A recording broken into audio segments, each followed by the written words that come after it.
మీరు ఎప్పుడైనా నాటుకోడి కూర కుక్కర్లో చేశారో కడాయిలో చేస్తారో కామెంట్ చేయండి. నేనైతే ఫస్ట్ టైం వండుతున్నాను. ఇంతకుముందు నాటుకోడి కూర అనుకొని మా ఆయన ఏదో సొంట్యమని కోడి తెచ్చారు. నాకు అసలు ఆ పేరే తెలియదు. మా ఆయన చెప్పే వరకు మా ఆయనకి తెలియదులే. ఇది నాటుకోడి.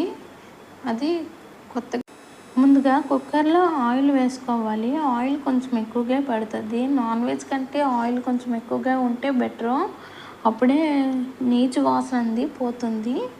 ఆయిల్లోన ఒక 3 పెద్ద ఆనియన్స్ కట్ చేసుకొని వేసుకోవాలి. అందులోనే పచ్చిమిర్చి, అల్లం వెల్లుల్లి పేస్టు వేసుకొని సాల్ట్ అండ్ పసుపు వేసుకోవాలి. సాల్ట్ ఇక్కడే సరిపడినంత వేసుకోకండి, కొంచెం తగ్గించండి. మనం ఆల్రెడీ చికెన్ని శుభ్రం చేసుకొని ఉప్పు పసుపు వేసి కలుపుకొని పక్కన పెట్టుకున్నాం కాబట్టి ఇందులో సాల్ట్ తగ్గించుకోండి. సరిపోతే మనం వేసుకోగలం, కానీ ఎక్కువైపోతే వేసుకోలేం కదా. సో చూసుకొని వేసుకోండి. ఇవన్నీ వేగాక ఒక 2 బంగాళదుంపలు వేసుకోండి. బంగాళదుంపల ఫ్లేవర్ చాలా బాగుంటుంది. ఎప్పుడు ట్రై చేయని వాళ్ళు ఉంటే ఒకసారి ట్రై చేయండి. ఆలు వేసి ఎప్పుడు మీరు చెప్పి అంటారు. సో ఆలు వేగాక చికెన్ వేసుకోండి. మనం ఉప్పు పసుపు కలుపుకున్నాం కదా, వేసుకోండి. చికెన్ వేసుకొని కొంచెం కలుపుకోండి, బాగా మిక్స్ అయ్యేటట్టు కలుపుకోండి. ఆలు అండ్ ఆనియన్స్ బాగా మిక్స్ అయ్యేటట్టు కలుపుకోండి.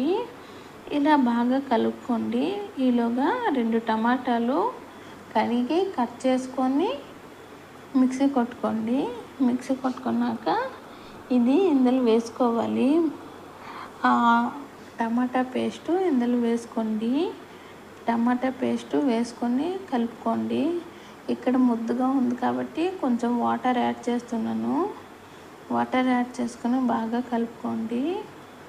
కలుపుకొని కాసేపు అయ్యాక కొంచెం ఆయిల్ అండ్ తర్వాత కారం అండ్ గరం మసాలా, చికెన్ మసాలా ఇవన్నీ వేసి బాగా కలుపుకొని సరిపోయే వాటర్ యాడ్ చేసుకోవాలి. సరిపోయే వాటర్ యాడ్ చేసుకున్నాక ఒక మూత పెట్టుకోండి. మూత పెట్టుకుని 3 విజిల్స్ వచ్చాక స్టవ్ ఆఫ్ చేసేయండి. చల్లారాక చూడండి ఎంత బాగా వచ్చిందో చికెను. మీరు ఒకసారి ట్రై చేయండి. కుక్కర్లోన చాలా ఈజీగా అయిపోతుంది, చాలా సాఫ్ట్గా కూడా ఉడుకుతుంది. 3 విజిల్స్ కాకపోయినా 2 విజిల్స్ వేసినా సరిపోద్ది.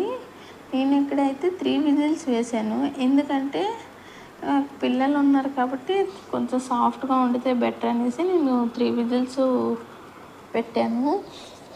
బాగా ఉడికింది కదా, చివరిలో కొత్తిమీర యాడ్ చేసుకుంటే ఎంతో టేస్టీగా ఉండే నాటుకోడి ఆలు కర్రీ రెడీ అయిపోయింది. మీరు ఎప్పుడైనా ట్రై చేయనట్టయితే ఒకసారి ట్రై చేయండి. అలాగే మా ఛానల్ని ఫస్ట్ టైం చూసినట్టయితే లైక్ చేయండి, షేర్ చేయండి, అలాగే మా ఛానల్ని సబ్స్క్రైబ్ చేయండి. ఇంతవరకు చూసినందుకు ధన్యవాదాలు. Bye bye. మళ్ళీ